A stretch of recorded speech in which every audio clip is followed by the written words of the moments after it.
नमः शिवाय ओम नमः शिवाय, हर हर भोले नमः शिवाय, नमः शिवाय ओम नमः शिवाय, हर हर भोले नमः शिवाय।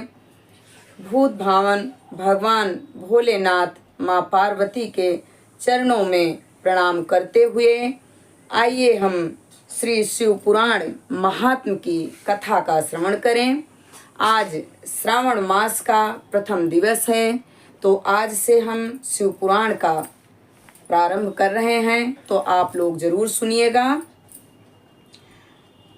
सौनक जी के प्रश्न करने पर सूत जी का उन्हें शिव पुराण की महिमा सुनाना। श्री सौनक जी ने पूछा, महाज्ञानी सूत जी, आप संपूर्ण सिद्धांतों के ज्ञाता हैं। प्रभो, मुझसे पुराणों की कथाओं के सारे तत्व का विशेष रूप से श्रवण कीजिए। ज्ञान और वैराग्य सहित भक्ति से प्राप्त होने वाले विवेक की वृद्धि कैसे होती है, तथा साधु पुरुष किस प्रकार अपने काम क्रोध आदि मानसिक विकारों का निवारण करते हैं। इस घोर कलिकाल में जीव प्रायः आसुर स्वभाव के हो गए हैं। उस जीव समुदाय को शुद्ध बनाने के लिए सर्वश्रेष्ठ उपाय क्या है? आप इस समय मुझे ऐसा कोई शाश्वत साधन बताइए जो कल्याणकारी वस्तुओं में भी सबसे उत्कृष्ट और परम मंगलकारी हो, तथा पवित्र करने वाले उपायों में भी सर्वोत्तम पवित्र कारक उपाय हो।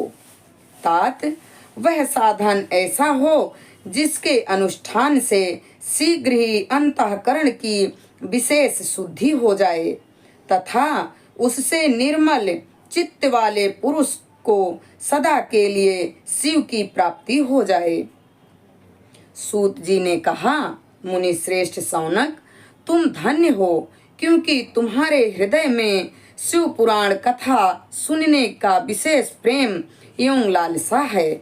इसलिए मैं शुद्ध बुद्धि से विचार करके तुमसे परम उत्तम शास्त्र का वर्णन करता हूँ।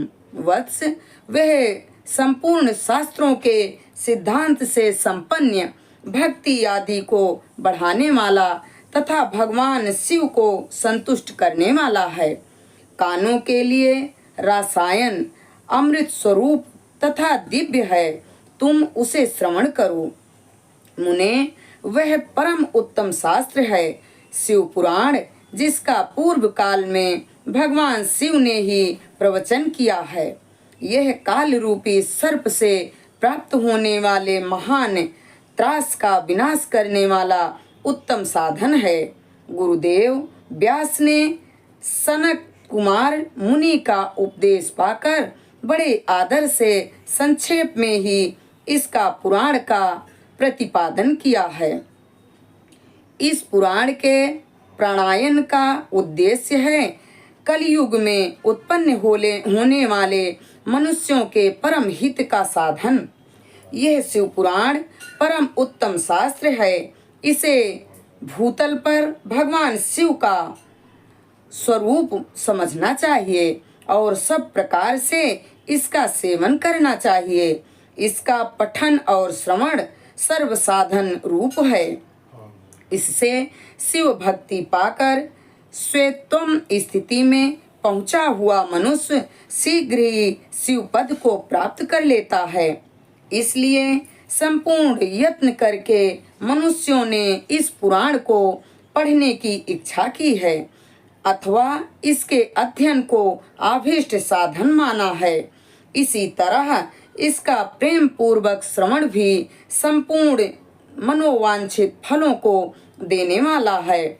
भगवान शिव के इस पुराण को सुनने से मनुष्य सब पापों से मुक्त हो जाता है तथा इस जीवन में बड़े बड़े उत्कृष्ट भोगों का उपभोग करके अंत में शिवलोक को प्राप्त कर लेता है। यह शिव पुराण नामक ग्रंथ 24,000 श्लोकों से युक्त है।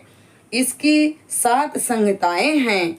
मनुष्य को चाहिए कि वह भक्ति, ज्ञान और वैराग्य से संपन्न हो, बड़े आदर से इसका श्रवण करे।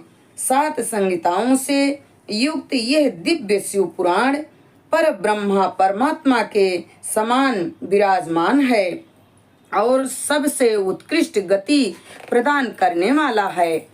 जो निरंतर संधान पूर्वक इस शिव पुराण को बाँचता है अथवा नित्य प्रेम पूर्वक इसका पाठ मात्र करता है, वह पूर्णतया इसमें संशय नहीं है कि जो उत्तम बुद्धि वाला पुरुष अंतकाल में भक्ति पूर्वक इस पुराण को सुनता है, उस पर अत्यंत प्रसन्न हुए भगवान महेश्वर उसे अपना पद प्रदान करते हैं। जो प्रतिदिन आदर पूर्वक इस शिव पुराण का पूजन करता है, वह इस संसार में संपूर्ण भोगों को भोग कर अंत में भगवान शिव के पद को प्राप्त कर लेता है। जो प्रतिदिन आलस्य रहित हो रेशमी वस्त्र आदि के सेवन से इस शिव पुराण का सत्कार करता है, वह सदा सुखी होता है। यह शिव पुराण निर्मल तथा भगवान शिव का सर्वस्व है। जो इहलोक और परलोक में भी सुख चाहता हो, उसे आदर के साथ यत्न पूर्वक इसका सेवन करना चाहिए। यह निर्मल एवं उत्तम शिव पुराण धर्म, अर्थ, काम और मोक्ष रूप चारों पुरुषार्थों को देने वाला है। अतः सदा प्रेम पूर्वक इसका श्रवण एवं विशेष पाठ करना चाहिए। हम इस कथा को यहीं पर संपन्न करते हैं। आगे की कथा अगले वीडियो में। नमः शिवाय, ओम नमः शिवाय, हर हर भोले नमः शिवाय, नमः शिवाय, ओम नमः शिवाय, हर हर भोले नमः शिवाय। भगवान भोलेनाथ तथा माँ पार्वती के चरणों में हमारा कोटि कोटि प्रणाम स्वीकार हो।